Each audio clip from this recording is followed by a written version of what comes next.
This KFAN podcast is sponsored by Builders and Remodelers, exclusive Twin Cities provider of Elements Windows. Get the highest quality windows at unmatchable value. Visit buildersandremodelers.com for more details. This is your It Could Have Been One Hell of a Reality Show leader, fan radio network. The stories a stadium could tell. And KFAN.com.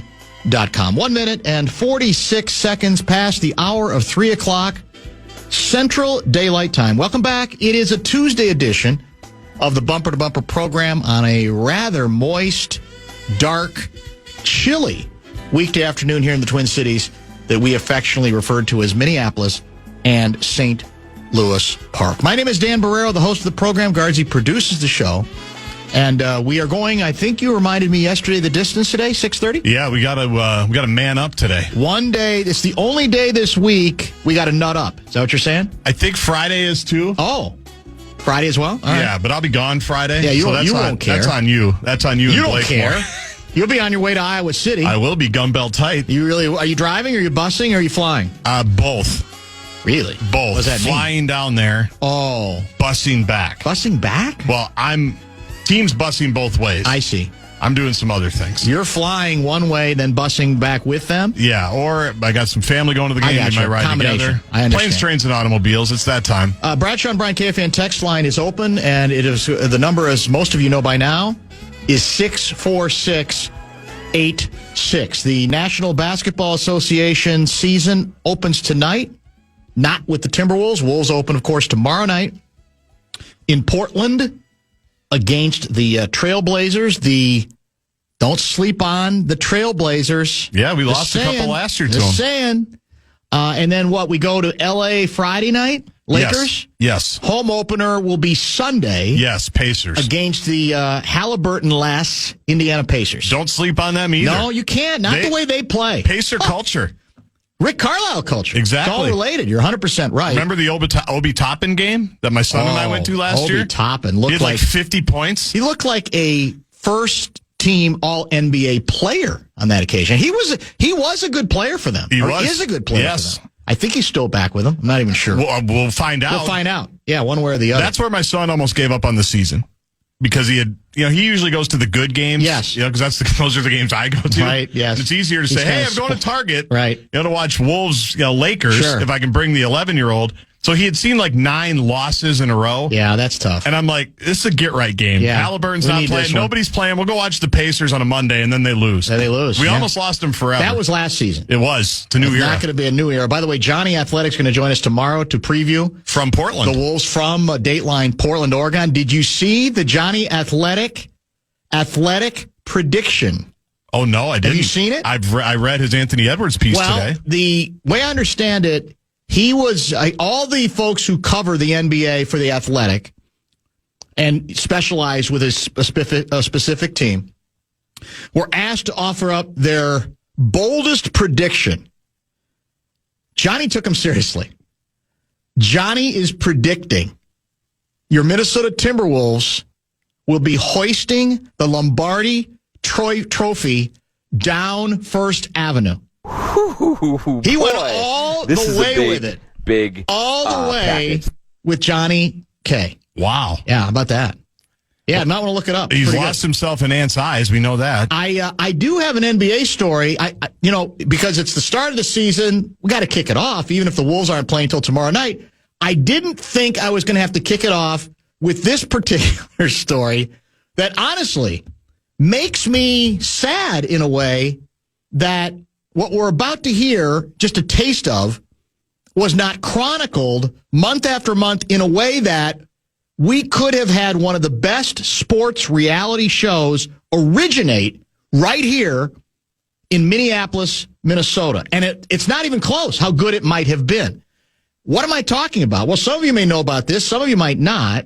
Your guy, Pablo Torre, who suddenly is on the scene on every big story, yeah, right? He's finding out about a lot of stuff. That's his podcast. That's what it's called, right? Pablo Torre Finds Out. Yes. Well, he found out that the winners, well, I should say the loser in the Minnesota Timberwolves ownership battle Glenn Taylor had some unique ways that he tried to go about convincing the powers that be, I'm assuming including the arbitration panel, which way they should rule, in favor of Taylor or in favor of Mark Lowry and Alex Rodriguez. I think this is about a 2.5-minute snippet. It's him with two of his companions who I don't know. I apologize. One of them's a big Wolves fan. Is that true? Yeah, Joe Mandy, I think his name is. He's a comedian. Yeah. It's the three of them. Obviously, Pablo is starting it with laying out exactly what he has gotten a hold of and how you really can't make it up. What happens here took place in a closed-door, secret, private arbitration. Sort of the top-line thing here that has been communicated to me and has been talked about by multiple leak sources is that Glenn Taylor's legal strategy was, quote, baffling. Which is to say that something that Mark and Alex's legal team had discovered in Discovery, Glenn Taylor, in the months during this push and pull, had two executives create what amounts to a burn book. As in, like a Mean Girls style list. A list that has been described to me as numbered and 77 items long. And this list of 77 things Glenn Taylor / the Timberwolves hate about Mark Lowry and Alex Rodriguez was communicating to the NBA and then to anyone who would listen, you can't approve these guys. These diapers, they have terrible absorption. Some items on this are... Oh, I'm so happy right now. Mark Lowry had dinner with Kevin Garnett and never told me. Alex Rodriguez did steroids. A-Rod is a liar. A-Rod is a cheat. A-Rod had the largest suspension in MLB history. They get to 77 things, but it's all along the lines of just like, sir, does anyone here remember that this is a hearing related to arbitration about a legal contract? A legal proceeding. Yeah. And none of this has anything to do with anything. They pursue their strategy, which is nonetheless to bring out a series of video exhibits, one of which is, and I cannot reiterate enough how much this is a part of their strategy, the interview that A-Rod did with Katie Couric. What? For the record, have you ever used steroids, human growth hormone, or any other performance-enhancing substance? No. None of it is particularly relevant in a legal proceeding regarding the sale of an entirely unrelated franchise. And sport. So that happens. And the arbitrator is like, yeah, we're going to go with the Centaur guy and the diapers guy. And in reality, what happens is there is a vote where the NBA owners have to gather.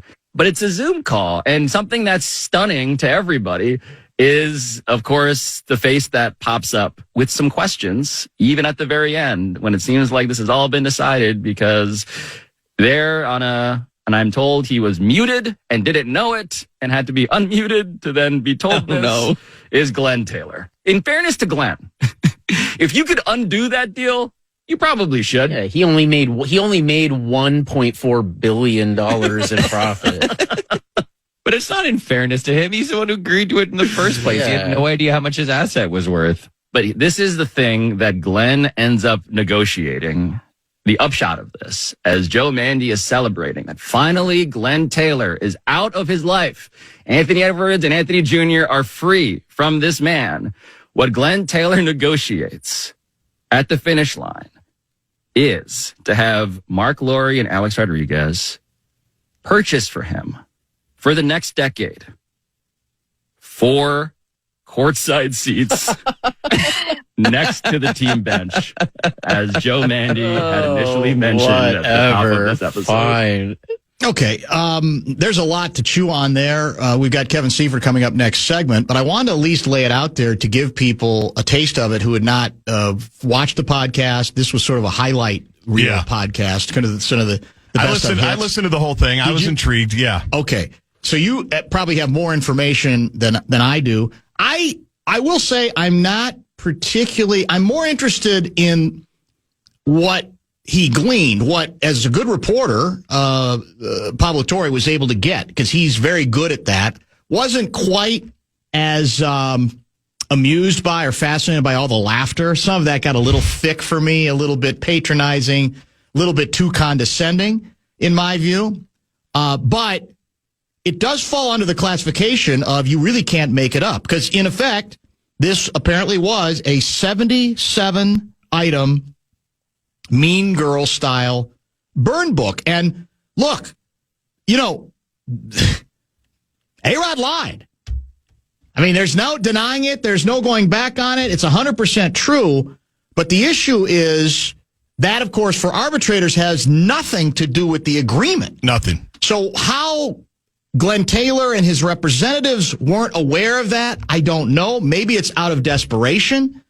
You're going to, among other things, say, well, he had dinner with, one of the owners had dinner with Kevin Garnett. Like, that's illegal or something? I don't know. My lament, my regret is the two parties all along did not agree to let the cameras in as this information and gossip was being accumulated and discussed. I mean, can you imagine how juicy it would have been to hear some of Glenn Taylor's conversations? Yes. With whoever the insiders were. And you had some ideas, some theories on that, putting together this so-called burn book. And same on the other side. I don't think it's likely to emerge as a reality show after the fact. No. But, man, how juicy might this have been? And it does, in fairness, I should say two things. One, it comes off as a further sign of the utter desperation, the Glenn Taylor side, right? That he realizes his regret. He had sale regret, I think, from the beginning, as we talked about on this show for years, and he didn't know what to do with it. And so, what he came up with is sad and really kind of pathetic sounding. Also, as in the fairness part, it's pretty clear this is all coming from one side. That's not illegal, right? By the way, because it all seems to be true if it was in discovery. There may be hopefully an opportunity for reporters to follow up and say, hey, there are a couple things. How did the guys on the other side of this handle that as well? Because I don't think we know that yet. All I know is could have had the greatest sports reality show in Minnesota sports history, and now it's probably too late. What it does is confirm, because you were saying that at the time. Wouldn't it be great if we had cameras inside the arbitration room, the mediation room? You were on it, because you're right, and it confirms that it would have been juicy. Oh my God. And it would have been good.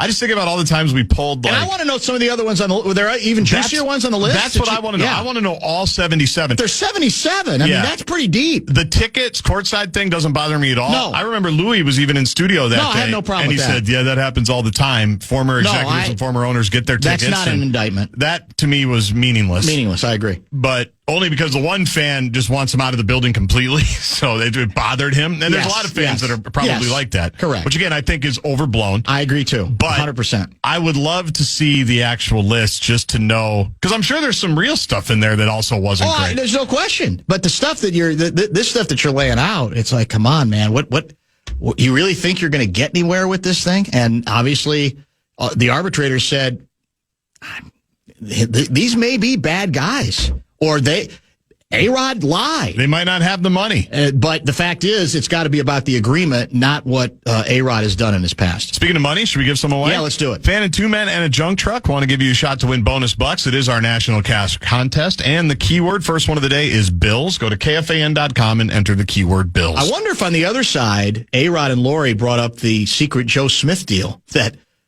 Glenn Taylor agreed to. I wonder if they would have gotten that deep on the other side of the table.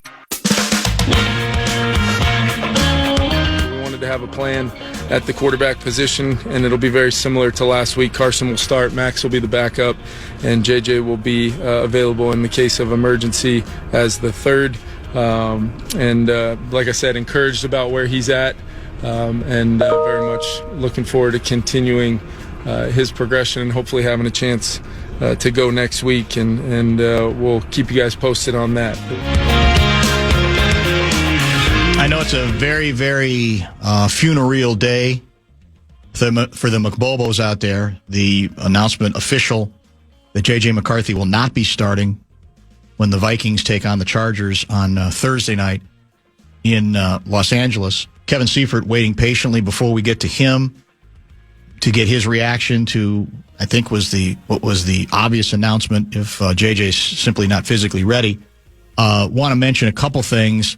If you have ideas on what some of the other items in the Glenn Taylor files that we have not yet heard of, hit the Bradshaw and Bryant KFAN text line, as some of you already have. That is 64686. In fact, we already have a hashtag, release the Taylor files. I don't know if that'll happen. But if you have ideas, for example, Nate Tice suggests that number 72, not yet known elsewhere, he did not like the lasagna. He, meaning A-Rod, did not like the lasagna. This is the 77-item Mean Girl style burn book, apparently. I should have been ready with the Mike Taylor Tice people. laugh for the true. Nate Tice line. That's true. It's a I'm great going to change my best next time. For sure. So more on that later, and I have a hunch Larry Mondello guy, among others, might want to get in on all that fun as well. Seifert joins us now via the Connecticut Water Systems hotline. Unfortunately, had too tight a schedule to see us in studio today, but we got plenty to discuss. Nevertheless, I assume, how important do you think it was for the head coach to direct the message that seemed to indicate if we're in a normal week here, I might have by Friday a very different announcement? I think that if nothing else, it continues the narrative, which I say narrative as if that's a pejorative. It's not. It continues the narrative that he's making progress, and that, as we've talked about, and I think internally the Vikings have talked about as well, they had this 2 weeks of wiggle room before they really had to face any really tough decisions about who the quarterback should be. I think the only way it was going to be McCarthy last week or this week was if he made just miraculous progress in practice. And they wanted him to have a full week. He hasn't had that yet. You weren't going to get it in a short week. So you had last week and this week to explain that he's still making progress towards recovery. And had this been Sunday, it might have been an even closer decision. And that just really what that does is tell us that next week, as they get ready for the game in Detroit on Halloween weekend, that's the game where they either need to start him, acknowledge that there's been a setback, which I don't think to this point there has been, or acknowledge that Carson Wentz will have earned the starting job. And so those are the questions they're going to face next week as a result of just the timing of it, but also the fact that had this O'Connell acknowledging this week today that had this game been on Sunday, it's possible it would have been a much more difficult decision on who the starter would have been than it was today. For the record, if I again did my math right, I've got this as day 37 since the injury, since he went down with the injury, which I still maintain is longer than they expected. I don't expect him to say that. I understand these things are goofy and that no two high ankle sprains are alike, but you're not going to convince me that they thought 37 days into this thing, whether a game was on a Thursday night or a Sunday night, that he wouldn't be ready to play by now. What do you think? Well, the interesting thing is McCarthy said last week that he had been told by second opinions that the timetable was up to 6 weeks, whether it was 2 to 6, 4 to 6, he kept using the word 6. And so at least the information that he had gotten through those second opinions suggested that this timetable was possible.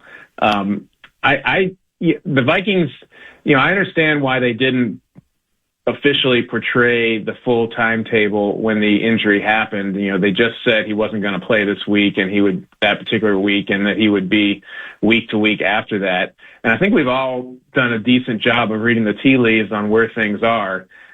And I think they just kind of left it open that they don't want him to miss 6 weeks, but they also didn't want it to be just, it's going to be 6 weeks no matter what. If he made more progress than he had, they wanted to be flexible enough to be able to put him out there without having to explain why they were speeding up his process. So I understand why they have sort of presented it the way they have.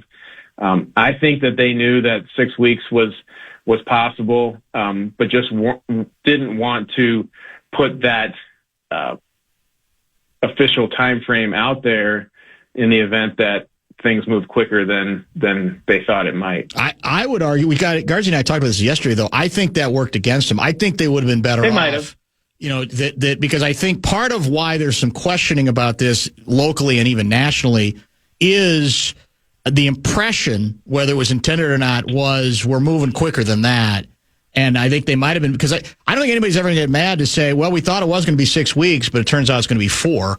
It's always easier. Yeah. It's easier to go back that direction because nobody's going to be mad in that regard. If it goes the other way, though, we kind of went through this with Karl Anthony Towns with one of his injuries where it was so slow and there was so little information that then it became, you tried to fill in the gaps with ominous stuff, whether it was merited or not. And I think that's maybe a little bit what's happened here. Do you buy the theory that the Wentz performance against the Eagles opened the door from maybe being a crack open to being wide open? That at that point, there was enough inconsistency in that performance that it ended any of the fantasy discussion about, well, you just keep playing him and maybe he keeps being the guy who's your quarterback. Did that end, in your mind, any of that speculation? I mean, it potentially would have been a leverage point had he played really well and they had won. I mean, he had beaten Cincinnati, which at the time was a team that was not that good, and right. He came back to beat the Browns, which is a team that's now competing for the number 1 overall pick. And so I don't know that he had like a signature performance or a signature win that would tell you that he was going to be this year's Sam Darnold, or he would be this year's Randall Cunningham, or whoever you want to go back into Vikings history and say he was going to be the backup that would come in and play surprisingly well and lead them to the playoffs. But so I guess he had the opportunity had he played much better against the Eagles than he did. But I think what we've seen just in total is kind of what you would expect from him and from really any high-end backup. I mean, we've seen backups come into the league and not be able to, once they actually get on the field, it turns out they can't play at all. And that's not the case with Carson Wentz. I don't think he's played at a level at any point that would make you think that he's playing so well, we need to redirect the approach we're taking with our franchise quarterback. And so it was a high bar, I think, to get there in the first place, but certainly he did not reach it in that game. They had, I don't know how much follow-up discussion there was on this today, because obviously the quarterback is a key part of this. But we got into this subject a lot yesterday on the program during Vikings Talking Points. You had 2 drives in the red zone where you had first down, I think one time at the 15. I can't remember. And the other one was not that far, maybe in the 19. And I counted up 7 pass plays. 7. Now, I did mention there's times where a quarterback can see something in the line of scrimmage and change to a pass, even if a run had been the primary call by the head coach. But I'm not here to tell you that was the difference between winning and losing that game. But I'll say again, I don't think the head coach did whoever was the quarterback, whoever it was going to be, any favors in that game at a couple of key points. Yeah, there were a couple points where and we've seen this in some other games this year, so it was a little surprising, but there were a couple points where it was like short yardage or second and goal or whatever, and you think like, okay, Jordan Mason's back there, let's bring out 3 tight ends, let's, get behind your first round pick from a few years ago, Christian Darrisaw, your first round pick, Donovan Jackson, your big free agent, Will Fries, whoever you want to run behind. Brian O'Neill was back on the field, and let's just pound it. Let's just get it. Let's just push it into the end zone and right here, right now. And we did not, there were a couple opportunities where you thought maybe that was what was coming, and it turned out it didn't. And so I can't defend that. I can't say that those don't count or like we shouldn't pay attention to those. I will say that there's been other times. I mean, Jordan Mason already has 4 touchdowns this year, and I think that's more than Aaron Jones had rushing all of last year, maybe. And so I think they're, especially in the goal-to-go situations, they are looking at Jordan Mason more than they had, the previous 2 years. But you're right. In that situation against Philly, it seemed like there was a reticence to just really go physical on physical and see how it turned out. And there were some encouraging signs that they might be capable of doing exactly that. It's an easy second guess, obviously. Yeah. But to me, it's a sneaky element that I just shake my head, and because I'm going, you don't have yet your real offense.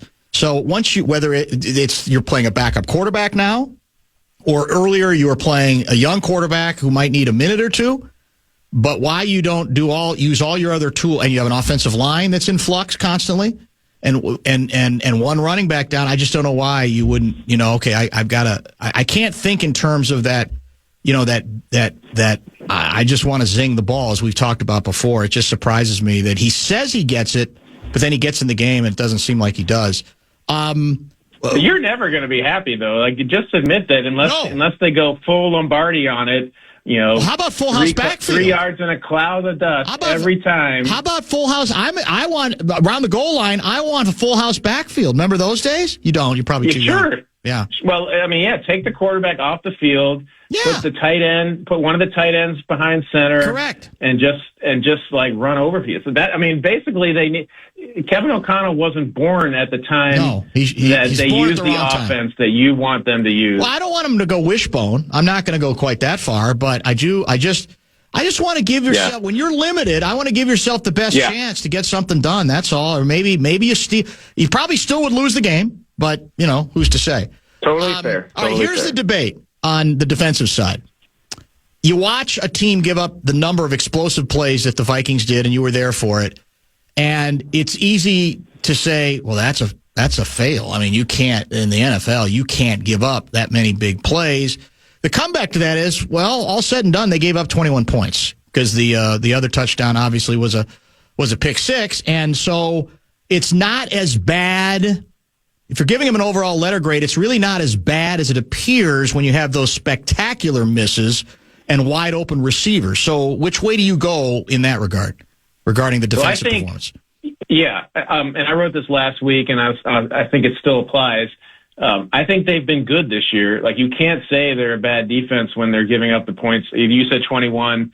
I think entering the game, defensively, they were giving up like 19, 20 points a game. I mean, that can and often is winning football. I think they rank in the top 5 of points allowed, and that's obviously the most important stat out there. And they rank highly in a lot of other cases, but the way the Vikings are constructed and the way the quarterback situation has played out, like, a good defense is not enough. And like, it feels like I'm unfairly picking on them because they are playing, like I said, good, well, whatever the correct grammar would be there.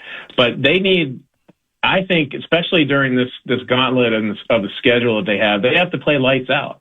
Like, they have to not only just give up 21 points, but on 3rd and 15, they have to get off the field, in a situation where they have one of their top cornerbacks, in man-to-man coverage against a good receiver. That cornerback has to make a play.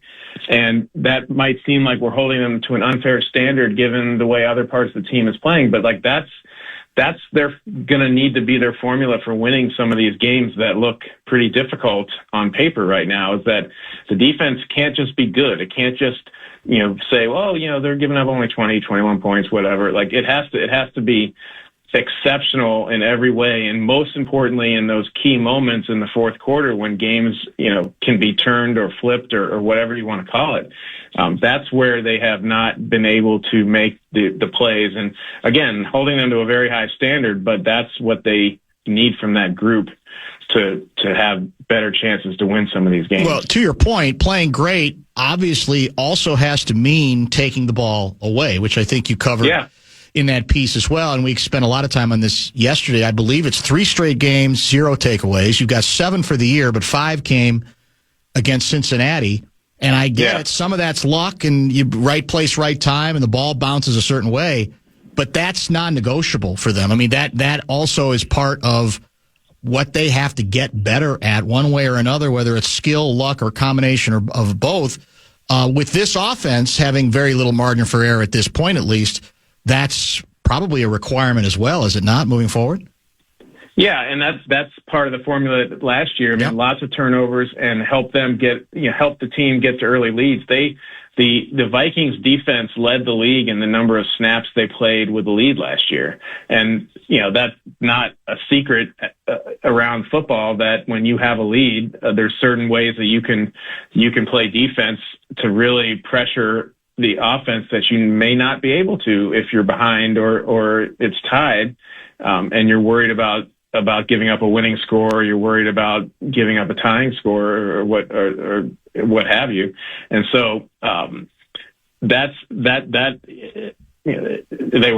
was also partly the offense last year that was giving them the leads. But when you have that lead and you get out to that early lead, turnovers can be a big part of that as well. 2nd and 1 from the 6, incomplete pass.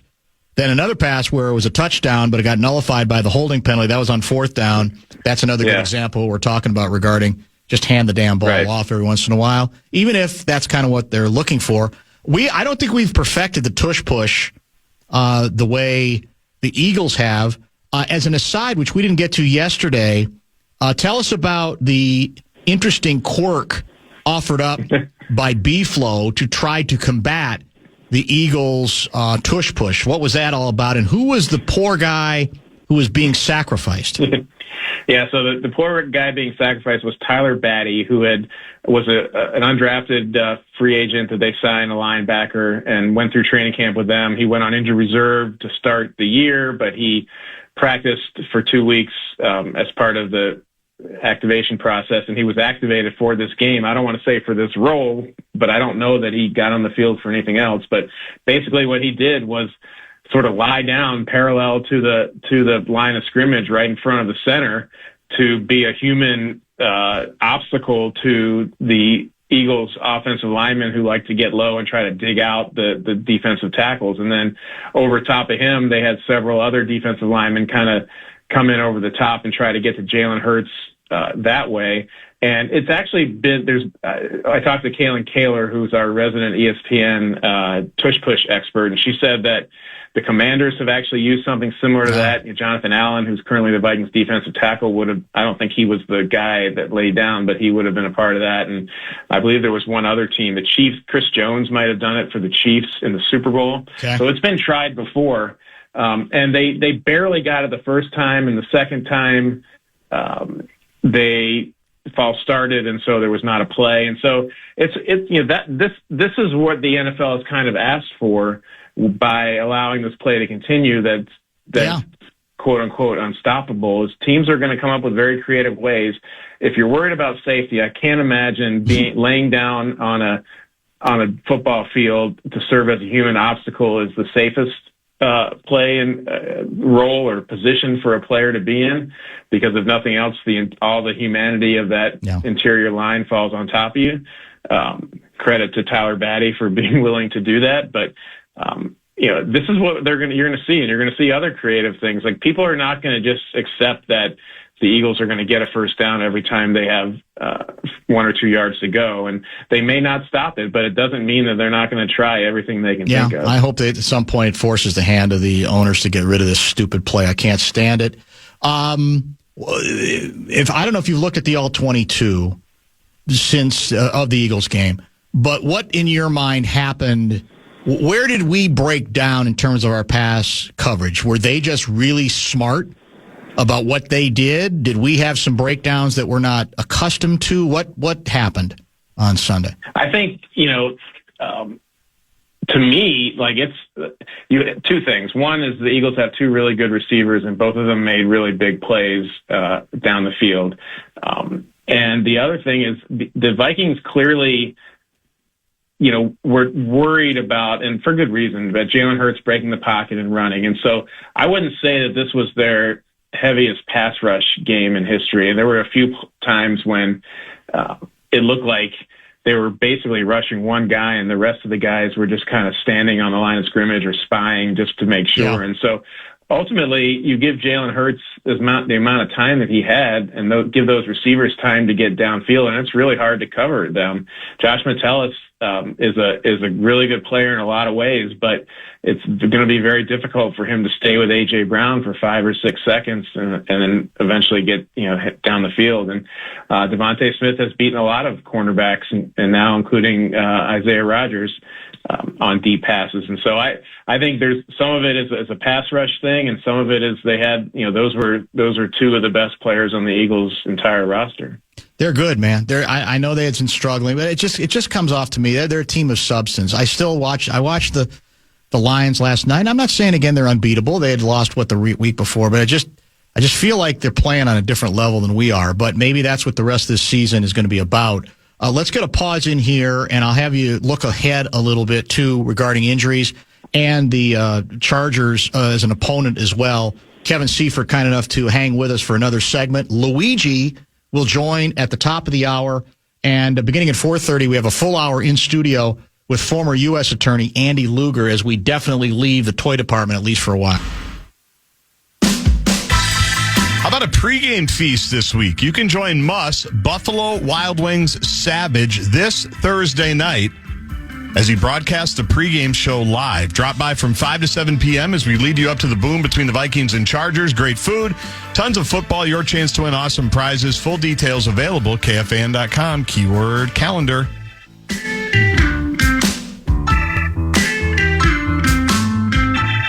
Louis will join the top of the hour. Before we continue with Kevin Seifert, regarding that 77-item Mean Girl style burn book that apparently Glenn Taylor had put together in hopes of winning back the franchise. Quinn from Eden Prairie writes that item number 7 from the burn book, Glenn Taylor was unhappy with the fact that A-Rod had more playoff victories in Minnesota than he did. Hashtag release the Taylor files. Seifert back with us via the Connecticut Water Systems hotline as well. Texter asks this question of you. I think I know what your answer is going to be, but I'm going to throw it your way anyway. What does Kevin Seifert think the 2025 Minnesota Vikings do well? I think interesting. Yeah. They're still for the most part, they have been a good downfield passing team. I mean, they're, Justin Jefferson and Jordan Addison are getting open downfield, even against some exotic coverages, and they're piling up a lot of yardage. And it's not as if the Vikings have been down by tons of points and they had to throw the ball although they did throw a lot against the Steelers, but that was maybe the one game. But for the most part, it's not like they're in these games where they have to set aside their game plan and just start throwing the ball every play. So I think that, like, if you're making a list, I think that's something that they've done very well. The kicker, I know people don't like to include kicking in actual football discussion, but the kicker is a weapon. Yeah. 59 yards the other day. He's amongst the kickers in the league where that as soon as you're getting in the 60-yard range, it's a reasonable consideration, and that's a huge weapon to have, especially at the end of close games or at the end of halves even. Steal some points, which they've done on several occasions. So those are two things that come to my mind right away. Brant has, I think, a compelling question. If Hawkinson's catch doesn't get overturned, are we talking about how gutty and clutch Carson Wentz is overcoming getting pressured, knocked around all game, and leading the team to game-winning drives? Probably not unless he did it again, because they still would have been behind. Yep. And there's still a lot of not ideal throws on tape that people can cut up and put on the internet and create a tape of a lot of throws that don't necessarily look like NFL throws in terms of the way they're hitting the ground. But that's also part and parcel with having a guy who wasn't deemed a starting caliber quarterback when the season began by any team. And so, had that touchdown counted, had it been a better throw first and foremost, and had that touchdown then counted, and had they gotten the ball back, which based on the way the Eagles' last drive goes, there's no guarantees that they would have. And then had he gotten them in position for what we were talking about with Will Reichard and a possible game-winning field goal, then maybe we're having that discussion, but not just based on the Hockenson play. Do you believe, I don't know if this question was asked directly or not, but do you believe that the head coach had any temptation for this Thursday night game, given the fact that JJ's obviously not ready and Wentz is at the very least banged up, still got the shoulder and did not excel? He was very inconsistent this last game. To throwing the ultimate monkey wrench into the room, Guardsy's fantasy, Max Brosmer starting against the Chargers. Do you think that was ever under consideration or has ever been? Not in a serious way that I'm aware of. He did want to see what Carson Wentz's shoulder looked like once they got back in yesterday and came back today. And so obviously it's not any further along, but it's definitely a painful injury, and he's not going to have the full week to recover. So that probably would have been the option if Wentz's shoulder wasn't in good enough shape. And the fact that they're making him the number 2 and they didn't keep Desmond Ridder around, who was here for a few weeks, shows that they do have a level of confidence in him. But I think that they wanted it to be Wentz as long as Wentz had not suffered any setbacks in his recovery from that shoulder injury. If we lose Thursday, texter guy 612 wants to know, do we become sellers at the deadline? I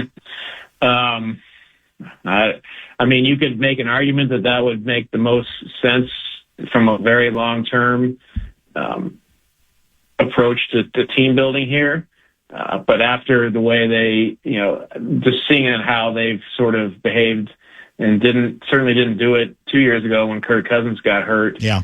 I don't know if they regret it at all. Daniil Hunter was a player that they maybe could have moved for more than what they got in terms of compensation, but certainly hasn't been the way they've ever approached things here, at least in the tenure of O'Connell and Kwesi Adofo-Mensah. So I don't go into it expecting them to be sellers. If somebody blows them away, knowing that there's a lot of older guys on this team and there's a pretty big salary cap deficit that they're facing next year, you would imagine they would at least take a call. But I don't think that they're looking to dump, go Twins on it by any stretch of the imagination. Can we be a buyer?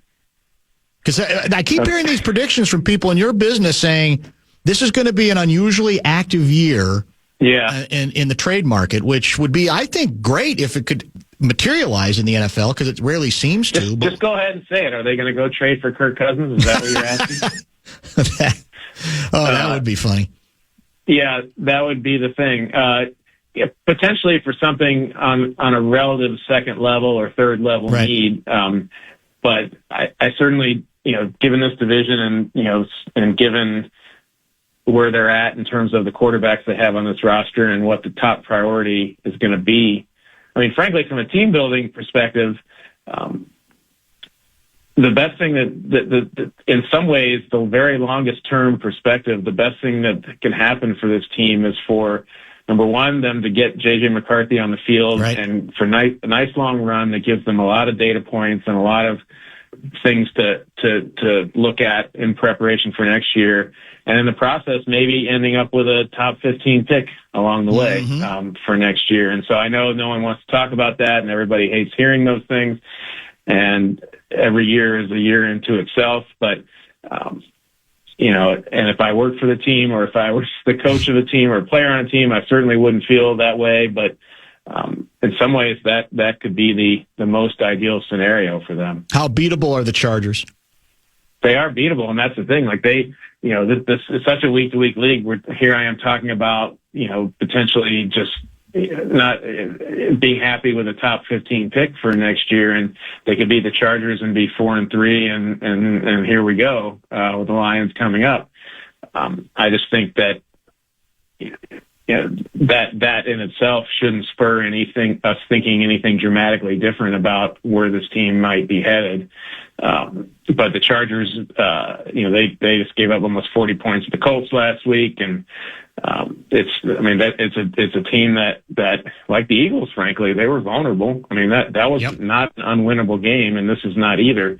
They're going to need to play better than they played here for most of the games of the season. I have a wonderful trip to Los Angeles, California. I know you were tracking the Vikings for the Thursday night game, and we will chat next week. Thank you. Okay, Dan. Appreciate you. Kevin Seifert, extended version, not in studio, but still got a lot of good stuff from him.